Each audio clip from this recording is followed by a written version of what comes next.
Viewers কেমন আছেন সবাই? আশা করি ভালো আছেন। দীর্ঘদিন কর্মব্যস্ততার কারণে ভিডিও দেওয়া হয়নি। আজকে আপনাদের সাথে আলোচনা করব বিভিন্ন দেশের ওয়ার্ক ভিসা নিয়ে, প্লাস ট্যুরিস্ট ভিসায় গিয়ে কাজ করতে পারবেন বা কীরকম সুযোগ সুবিধা পাবেন সেই বিষয়গুলো নিয়ে।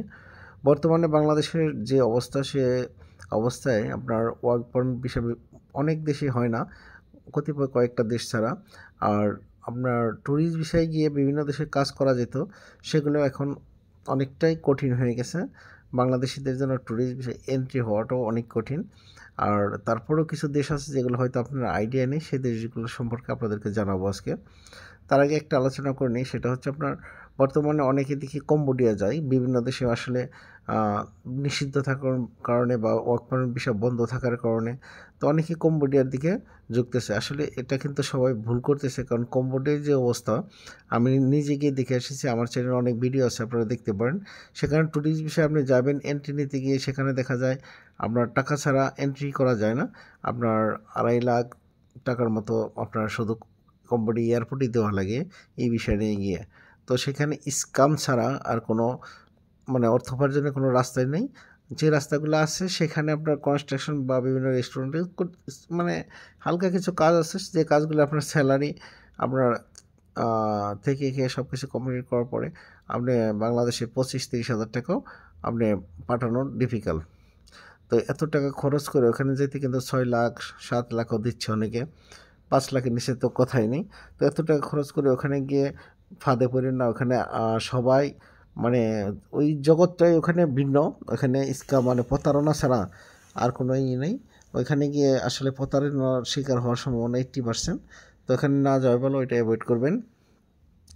আর আপনার যেমন মিডল ইস্টে কয়েকটা দেশ, আপনার কাতার বা দুবাই, এই দেশগুলোর মধ্যে আগে কিন্তু যাওয়া যেত। দুবাই গিয়ে আপনার দেখা যায় যে ট্যুরিস্ট ভিসায় গিয়েও থাকা যেত ওইখানে, বা আউট হয়ে আপনার যেহেতু 3 মাসের ভিসা দিত, আউট হয়ে আবার ইন করে নানাভাবে কাজ করা যেত, লং টাইম থাকা যেত। ওয়ার্ক পারমিট ভিসা বন্ধ হওয়ার পরে এই সুযোগটা ছিল, কিন্তু সেটাও কিন্তু বর্তমানে আর করা যাচ্ছে না। আর কিছুদিন আগে আপনার অনেকে কাতারে প্রচুর পরিমাণ লোক গিয়েছে টুরিস্টে গিয়ে সেখানে, বা বিভিন্নভাবে সেখানে যাওয়ার পরে কনভার্ট করে সেখানে অনেকেই কাজের জন্য মূলত গিয়েছেন। তো সেটাও কিন্তু বর্তমানে কাতার অবস্থা কিন্তু খুবই খারাপ বা বন্ধ আছে। তো মিডল ইস্ট সাইডটা আমি কখনোই সাপোর্ট করি না, কারণ মিডল ইস্টের অবস্থা আসলেই যে টাকা বেতন পাওয়া যায় ওখানে গিয়ে, তো হয়তো বা পরিবার চালাইতে পারবেন, কিন্তু সুন্দর ভবিষ্যৎ কখনোই করতে পারবেন না। সেই জন্য আমি কখনোই সাপোর্ট করি না কাউকে মিডল ইস্টের দিকে। তো মালয়েশিয়ার বিষয়ে আপনাদেরকে আলোচনা করব। মালয়েশিয়া মোটামুটি এখানে আপনার ভালো স্যালারি পাওয়া যায়, 70-80 হাজার টাকা অনায়াসে ইনকাম করতেছে অনেকেই, ম্যাক্সিমাম ক্ষেত্রে আর কি। তো কাজ করতে হবে, যে কোনো দেশে যান কাজ করতে হবে, কাজ না করলে তার আপনি করতে পারবেন না। তো মালয়েশিয়া যেহেতু এখন ভিসা বন্ধ, ওখানে ট্যুরিস্টে গিয়েও অবৈধভাবে থেকে লোকজন টাকা পয়সা ইনকাম করে। তো এটা আসলে আমি সাপোর্ট করি না, কোনো দেশে গিয়ে আপনি অবৈধ হয়ে যান, এটা আমাদের দেশের রেপুটেশন খারাপ হয়। তারপর বাংলাদেশিরা আছে সেখানে, টুরিস্টে গিয়ে সেখানে অবৈধভাবে কাজ করতেছে, এমনকি মোটামুটি ভালো কাজের সুযোগ সন্ধান আছে, এমনকি ভালো স্যালারিটা ইনকাম করতেছে। তো মাসে আপনার দেখা যায় যে 60,000 70,000 টাকা অনায়াসেই আসছে অনেকের, আবার 1 লাখ 1.5 লাখ টাকাও আসতেছে ম্যাক্সিমাম। বাট কিছু লোক আবার এর কম থাকতে পারে বা অধিকও থাকতে পারে, সেইটা কিন্তু আমি বলতে চাচ্ছি না। অ্যাভারেজ যেটা ম্যাক্সিমাম ক্ষেত্রে দেখা যায়, সেটাই কিন্তু আমি আপনাদেরকে ধারণা দেওয়ার চেষ্টা করতেছি। মালয়েশিয়া এখনও মোটামুটি ভালোই আছে, তারপর আগের থেকে একটু হলেও মোটামুটি এখনও ভালো আছে। এখানে আপনার মিডল ইস্টের থেকে অনেক ভালো থাকবেন। তারপরে আরেকটা দেশ আছে এশিয়ার মধ্যে, আপনার মিডল ইস্ট বলেন, সাউথ ইস্ট এশিয়া বলেন, এর মধ্যে সেটা হলো সিঙ্গাপুর। সিঙ্গাপুর কিন্তু আপনার খুব ভালো স্যালারি, এবং কি সেখানে নানা রকম সুযোগ সুবিধা আছে ওয়ার্কারদের জন্য। সব দিক দিয়ে কিন্তু সিঙ্গাপুর একটা পারফেক্ট দেশ। ইউরোপের পরে কিন্তু সিঙ্গাপুরের কর্মক্ষেত্রের জন্য খুবই ভালো।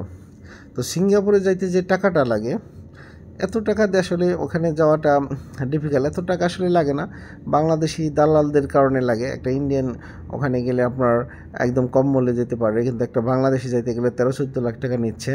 তো দালালরা যদি বা বাঙালিরা যদি এই কাজটা না করতো, যদি 6-7 লাখ টাকার মধ্যে ওখানে যাওয়া যেত, তাহলে কিন্তু খুবই একটা ভালো হতো দেশের জন্য। এমনকি প্রত্যেকটা মানুষ ওইখানে কিন্তু সিঙ্গাপুরে থেকে আপনার নিজের ভবিষ্যৎটা করতে পারতো, কারণ সিঙ্গাপুরে আপনার 60-70 হাজার নর্মাল বেতন এটা। মূলত আপনার নতুন যাওয়া অবস্থায় অনেকেই কিন্তু 1 লাখের উপরে বেতন পায়। আর একটু পুরান হলে তো 1.5 লাখ 2 লাখ আপনার অনেক আছে 3 লাখ টাকা ওখানে স্যালারি পাইতেছে। তো সিঙ্গাপুরটা আসলে আমি সাপোর্ট করি, সাজেস্ট করি সবাইকে। আপনার স্কিল বা আনস্কিল যেভাবেই যেতে পারেন, তো সেখানে যান।